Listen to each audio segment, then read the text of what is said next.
약속 인사합니다. 하나님 당신을 참 사랑하십니다. 네, 그리고 이렇게 인사하는 거예요. 하나님 당신을 통해 놀라운 일을 이루실 겁니다. 하나님 당신을 통해 놀라운 일을 이루실 겁니다. 네. 그러니까 힘들고 어려워하고 있는 성도들 바라보면서 이 야고보서를 기록한 야고보는 성도들을 향해서 그들이 당하는 고난을 바라보면서 그들이 고난의 문제를 해결할 수 있는 방법이 무엇인가를 간략하게 이야기하는 거예요. 기도하지. 그런데 여러분 지난주 말씀을 생각해 보세요. 고난당하고 힘든 이 뭐예요? 내가 믿음을 지킬 때 만나는 어려움. 내가 그리스도인으로 내가 예수 그리스도를 구세주로 영접함으로 인해서 신앙을 지킴으로 인해서 바른 말씀을 따라 삶을 살아가는 가운데 당하는 어려움. 그 어려움을 만났을 때 어떻게 하라고요? 기도하라. 여기서 기도하라는 것은 계속 기도하라는 의미예요. 계속 기도하라. 그리고 야고보가 이야기합니다. 기도하라. 이 말은 뭐냐면 세상을 의지하지 마라. 오직 살아계신 하나님만을 바라보고 의지해라. 더디하고 부족하고 연약해 보이지만 정말 진리의 말씀을 따라 한번 살아봐라. 이거예요. 여러분 여기에서 세상이란 우리가 살아가는 이 세상을 공간을 말하지만 특별히 성경에서 목회자들이 말하는 세상이란 하나님을 알지 못하는 사람들이 살아가는 공간을 세상으로 비유를 이야기합니다. 그러니까 세상은 여러분 여러 가지 자기 개발서도 있고요, 여러 가지 책들도 있고요, 성경 원리도 있고요, 그렇죠? 그 다음에 다양한 방법이 있습니다. 문제를 만나면 그 문제를 어떻게 해결할까? 이 문제를 극복할 수 있는 사람을 찾아가기도 합니다. 그렇죠? 그런데 여러분 성경은 이야기합니다. 기도해라 이야기해요. 목사님 기도하는 거 좋은데요. 당장 내가 기도한다고 해서 내 어학 실력이 늘지 않잖아요. 기도하면 하나님께서 그 문제를 해결해 주신다는 거죠. 이게 믿음입니다. 야고보가 다양한 삶의 문제들이 있었을 때 성도들에게 가장 간략하게 이야기하는 건 기도하라. 그 안에는 그런 문제가 담겨 있는 거예요. 그럼 여러분 공부할 때 힘들고 어려울 때 어떤 삶의 문제를 만났을 때 무엇인가를 결정해야 될 때 기도 가운데 하나님이 주시는 지혜가 있어요. 그래서 기도 가운데 나아가다 보면 하나님을 경험하고 만나는 역사를 경험하게 되는 거예요. 그래서 여러분 야고보가 이야기하는 겁니다. 근데 야고보가 지난주에 사랑하는 성도들에게 기도하라고 이야기했을 때 보면요, 야고보가 초대교회 성도였잖아요. 지도자였잖아요. 그럼 여러분 이 야고보서가 기록된 배경에 이 성도들, 지금 이 야고보서니까 야고보 이 편지를 쓰면서 이 책을 기록하면서 성도들에게 말씀을 전할 때 그 당시 성도를 바라볼 때 정말 힘들었어요. 그들이 예수를 믿는 것 자체만으로도 불이익을 당했어요. 어려움을 당했어요. 돌맞아 죽을지도 모르고 그 다음에 로마의 지배 안에 있었지 않습니까? 그럼 목숨 걸고 예수를 믿었단 말이에요. 여러분 지금 우리 한국교회가 모습이 많이 타락하고 요즘 지탄을 받고 있지만 그래도 한국에 가면 교회가 여러분 화려하고요. 그래서 교회 가면은 좀 영적으로 위로가 되고요. 힘이 있습니다. 그래도 그런 한국교회 성도들은 뜨거움이 있습니다. 근데 여러분 그들이 교회 다닌다고 핍박받나요? 목숨의 위협을 느끼나요? 근데 초대교회 성도들은 그랬단 말이에요. 그래서 그 성도들을 바라보는 한마디로 그 시대의 목회자였던 야고보가 얼마나 마음이 아팠겠어요. 여러분 목자는요 양을 돌보잖아요. 목자는 양을 위해서 죽을 수 있는 사람들이에요. 그 사람을 바라볼 때 너무 안타까워요. 너무나 잘해주고 싶은데 하나님을 잘 신뢰하고 하나님을 믿고 기도하라 그러면 그러나 현실은 어렵다는 걸 알면서 이야기하는 거예요. 무턱대고 기도하라고 그런 것이 아니라 정말 진심으로 간절한 마음으로 살아가는 성도들이여 힘을 내라. 그리고 기도해라. 이 가운데 포기하지 말아라. 그러면서 여러분 정말 사랑하는 마음으로 이야기하는 거예요. 여러분 하나님의 사람들에게 있어서요 고난은 고난이 아니에요. 어려움은 어려움이 아니에요. 하나님 우리를 사랑하셔서 가장 선한 길로 좋은 길로 인도하시잖아요. 오히려 그 일들을 통해서 우리가 기도합니까? 기도하지 않습니까? 기도하지요. 여러분 많은 사람들이요 어려움을 만났을 때는 처음에 지치다가요 그런데 그 어려움을 해결하기 위해서 간절히 기도합니다. 그래서 차라리 성도들의 삶 속에서 혹은 질병으로 자녀 문제로, 가정의 문제로, 여러 가지 환경의 문제로 어려움을 당했을 때는요, 덜 걱정이 돼요. 왜? 기도하고 있어요. 그러니까 기도하고 있는 성도를 바라보면요, 걱정이 덜 돼요, 사실. 지금 기도하고 있잖아요. 하나님께 나아가고 있잖아요. 근데 여러분, 문제는 뭔지 아십니까? 잘 될 때. 기도가 응답되고 난 후에 그때 걱정이 돼요. 목회자는 항상 그때가 걱정이 됩니다. 여러분, 대부분 제가 여러분 보십시오. 여러분 살아온 시간 보십시오. 제가 우리 청년들을 바라볼 때마다 느끼는 거는요, 얼마나 간절했습니까? 기도할 때 우리 박 집사님, 우리 일해 낳고 병원에서 막 탈출하고 싶은 마음도 있었고, 그때 얼마나 간절했어요. 그죠? 근데 탈출 생각 나니까 그때 그 감정은 또 사라지잖아요. 또 다른 문제가 있잖아요, 우리에게. 그잖아요? 다른 문제들이 뭐 항상 있어요. 근데는 뭐냐면, 우리가 중요한 게 뭐냐면, 기도가 응답되었을 때 그때 주시고. 그래서 야고보가 오늘 5장 13절에 이제 하반절에 계속해서 이야기하는 거예요. 너희 중에 고난당하는 자가 있느냐? 그는 기도할 것이요. 그리고 여기서 끝나는 것이 아니라 즐거워하는 자가 있느냐? 그는 뭐하라? 찬송할지니라. 하고 있어요.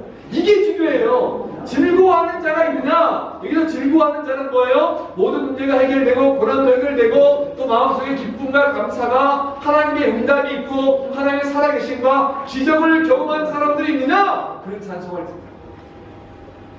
여기서 찬송하라 이 말은 뭐냐면요, 온 마음으로 하나님을 찬양하는 거예요. 여러분, 우리가 누가 찬양해요? 여기서 찬송하다라는 단어 의미 안에는 온 마음으로 찬양하다라는 것이고, 여러분, 짜증나고 답답하고 막 미움과 시기가 있는 사람이 찬양하겠어요? 아니면 내 삶 속에 감사가 넘치는 사람이 하나님께 찬송하겠어요? 즉 찬송할지라 이 말은 뭐냐면요, 감사가 넘치는 사람이 찬송하는 거예요. 오늘 그 야고보가 알고 있는 거예요. 정말 성도들이 위기를 극복하고 그때 하나님께 찬송할 때에, 아니 그때 즐거울 때에 찬송하라. 감사를 멈추지 말아라. 왜 야고보가 즐거워하는 자가 있느냐? 그는 찬송할지라 라고 이야기하고 있는가? 이 말씀에 담긴 의미가 무엇인가? 한번 따라서 해볼까요? 즐거울 때의 찬송은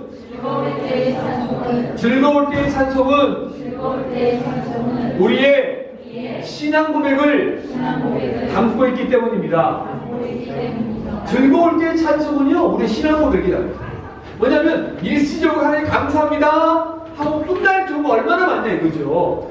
근데 여기서 감사는 뭐냐면 지금 우리가 감사하는 거예요. 매일의 삶 속에 감사를 회복하는 거예요. 하나님, 오늘 직전에 감사합니다. 오늘 내 사랑하는 아이가 다치지 않게 감사합니다. 내가 오늘 직장에서 아무 일 없이 무탈하게 일을 마치고 돌아오니 감사합니다. 여러분, 그런 어머니 참 위험한 곳이라고 부릅니다. 그런데 살면서 정말 하나님 우리를 지켜주셔서 감사합니다. 또 외국인으로 우리가 살고 있는데 이곳에서 지켜주셔서 감사합니다. 이런 감사가 없다라는 거예요. 그래 꼭 문제를 만나야만 감사한다는 거예요. 그래서 여러분, 즐거운 자가 있느냐? 즐거울 때는 찬송하라. 이 말은 뭐냐면 내 삶이 모든 것이 하나님께 있다라고, 모든 영광 하나님 돌린다고 하는 신앙의 고백이 드립니다.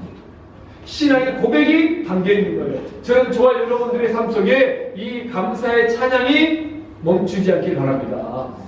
이게 참 쉽지 않아요. 왜냐하면 사람 있잖아요. 일이 잘 되다 보면요, 하나님께 영광을 돌리는 것이 아니라 이제 내가 잘했습니다. 내가 잘해서. 내가 그때 잘했어. 내가 주인인데 내가.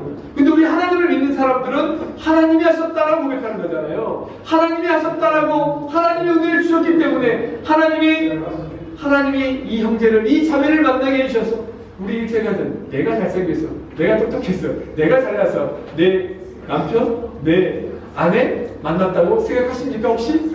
결혼하신 분들? 뒤돌아보면 하나님이 하신 거거든요. 야, 하나님이 나에게 이런 프랑스를, 이 가정을 허락하셨구나, 하나님이 이 사람을 만나게 하셨구나, 하나님이 이 일을 찾게 하셨구나 라고 감사하는 거예요. 이 감사를 찾기 바랍니다. 여러분, 삶이 좀 힘들고 어렵습니까? 두려움이 있습니까? 염려가 있습니까? 여러분, 지금까지 인도해 주신, 특별히 예배됐을에 하나님께 감사해 보십시오. 그리고 불평이 사라지는 거예요. 엉망이 사라지는 거예요. 그리고 한 가지 더 따라서 해볼까요? 사람은 고난당할 때보다 즐거울 때 무너지기 쉽기 때문입니다. 그래서 여러분 감사해요. 왜?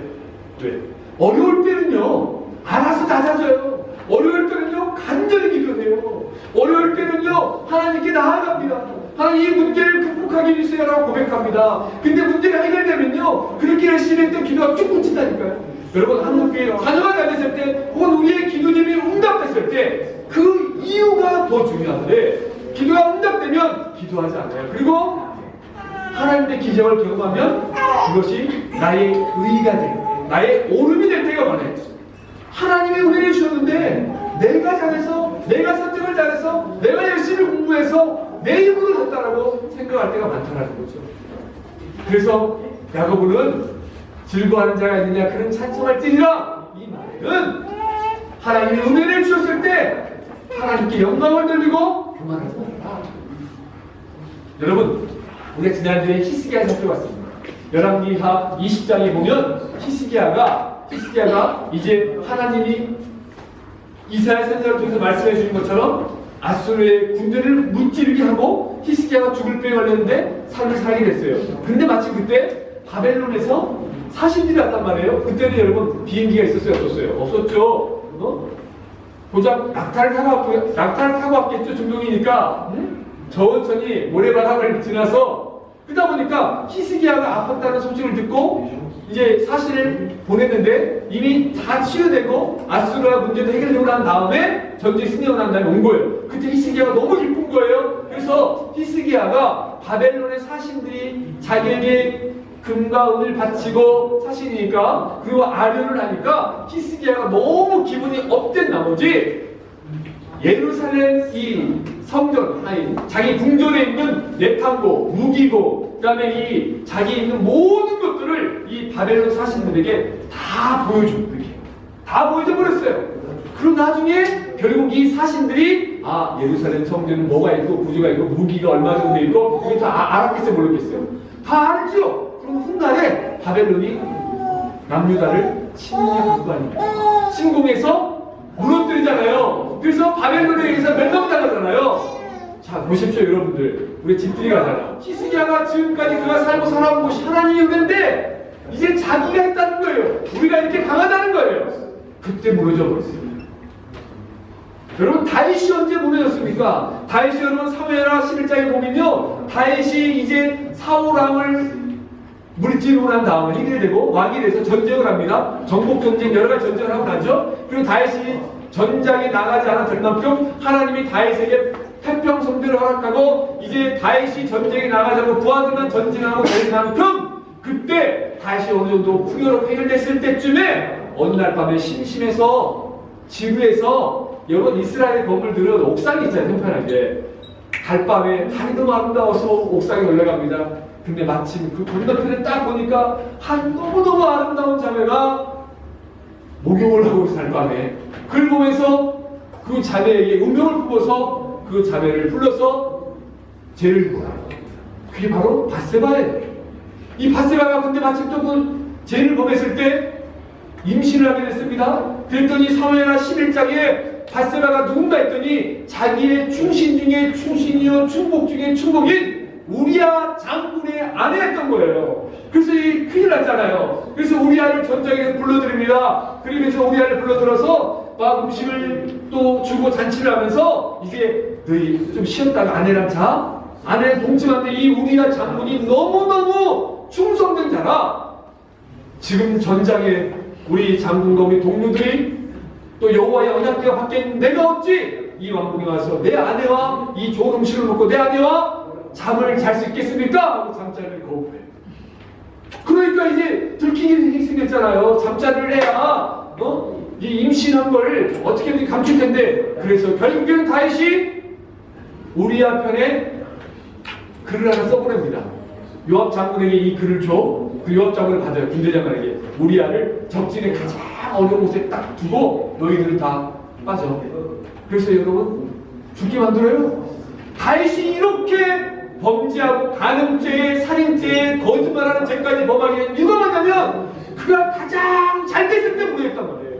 우리 한국교회가 언제 타락하기 시작했습니까? 가장 잘 됐을 때 그때 세속화되고 무너져서 요즘 목사를 신뢰하지 않고 교회를 신뢰하는 시대가 되지 않았습니까? 그러면 여러분 기억하십시오. 고난당할 때는 기도하십시오. 그러나 즐거울 때 하나님께 나아가 찬송하십시오. 하나님만이 나의 주인이고 하나님이 나에게 찬송할 수 있는 사업을 주셨고 내가 이제 모든 영광 하나님께 돌린다는 고백과 함께 겸손하십시오. 그때 하나님의 역사가, 그때 우리 삶 속에 찬송이 평생토록 멈추지 않게 될 것입니다. 이것을 여러분 습관화되게 만드시기 바랍니다. 이 삶이 습관이 되길 바랍니다. 기도와 찬송이 습관이 되는 사람은 절대 망하지 않습니다. 기도하겠습니다.